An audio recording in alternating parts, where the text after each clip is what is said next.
कयामत करीब आ पहुंची और चांद शक हो गया, और अगर काफिर कोई निशानी देखते हैं तो मुंह फेर लेते हैं और कहते हैं कि ये एक हमेशा का जादू है। और उन्होंने जुटाया और अपनी ख्वाहिशों की पैरवी की, और हर काम का वक्त मुकर्रर है, और उनको ऐसे हालात साबिकीन पहुंच चुके हैं जिनमें इबरत है। और कामिल दानाई की किताब भी, लेकिन डराना उनको कुछ फायदा नहीं देता। तो तुम भी उनकी कुछ परवाह न करो। जिस दिन बुलाने वाला उनको एक नाखुश चीज की तरफ बुलाएगा तो आंखें नीचे किए हुए कब्रों से निकल पड़ेंगे, गोया बिखरी हुई टिड्डियां हैं। इस दिन बुलाने वाले की तरफ दौड़ते जाते होंगे। काफिर कहेंगे कि ये दिन बड़ा सख्त है। इनसे पहले नूह की कौम ने भी तकजीब की थी। उन्होंने हमारे बंदे को जुटाया और कहा कि दीवाना है, और उन्हें डांटा भी गया। तो उन्होंने अपने परवरदिगार से दुआ की कि अल्लाह, मैं उनके मुकाबले में कमजोर हूँ, तू उनसे बदला ले। बस हमने जोर के मुंह से आसमान के दहाने खोल दिए और जमीन में चश्मे जारी कर दिए, तो पानी एक काम के लिए जो मुकद्दर हो चुका था जमा हो गया। और हमने नूह को एक कश्ती पर जो तख्तों और मेखों से तैयार की गई थी सवार कर लिया। वो हमारी आंखों के सामने चलती थी। ये सब कुछ इस शख्स के इंतकाम के लिए किया गया जिसको काफिर मानते न थे, और हमने इसको एक इबरत बना छोड़ा। तो कोई है कि सोचे समझे? तो देख लो मेरा अजाब और डराना कैसा हुआ। और हमने कुरान को समझने के लिए आसान कर दिया। तो कोई है कि सोचे समझे? आद ने भी तकजीब की थी।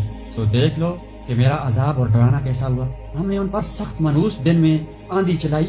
वो लोगों को इस तरह उखेड़े डालती थी गोया उखड़ी हुई खजूरों के तने हैं। सो देख लो कि मेरा अजाब और डराना कैसा हुआ। और हमने कुरान को समझने के लिए आसान कर दिया है। कोई है कि सोचे समझे? समूद ने भी हिदायत करने वालों को जुटलाया और कहा कि भला एक आदमी जो हम ही में से है, हम इसकी पैरवी करें? यूं हो तो हम गुमराही और दीवानगी में पड़ गए। क्या हम सब में से इसी पर वही नाजिल हुई है? नहीं, बल्कि ये झूठा खुद पसंद है। उनको कल ही मालूम हो जाएगा कि कौन झूठा खुद पसंद है। ऐसे वाले हम उनकी आजमाइश के लिए ऊँटनी भेजने वाले हैं, तो तुम इनको देखते रहो और सब्र करो। और उनको आगाह कर दो कि उनमें पानी की बारी मुकर्रर कर दी गई है, हर बारी वाले को अपनी बारी पर आना चाहिए। तो उन लोगों ने अपने रफीक को बुलाया और उसने ऊँटनी को पकड़कर उसकी पूंजें काट डाली। सो देख लो कि मेरा अजाब और डराना कैसा हुआ। हमने उन पर अजाब के लिए एक चीख भेजी, तो वो ऐसे हो गए जैसे बाढ़ वाले की सूखी और टूटी हुई बाढ़। और हमने कुरान को समझने के लिए आसान कर दिया है। तो कोई है कि सोचे समझे? लूत की कौम ने भी डर सुनाने वालों को जुटलाया था, तो हमने उन पर कंकर भरी हवा चलाई। मगर लूत के घर वाले कि हमने उनको पिछली रात ही से बचा लिया अपने फजल से। शुक्र करने वाले को हम ऐसा ही बदला दिया करते हैं। और लूत ने उनको हमारी पकड़ से डरा भी दिया था, मगर उन्होंने डराने में शक किया और उनसे उनके मेहमानों को ले लेना चाहा। तो हमने उनकी आंखें मिटा दी। तो अब मेरे अजाब और डराने के मजे चखो। और उन पर सुबह सवेरे ही अटल अजाब आ नाजिल हुआ।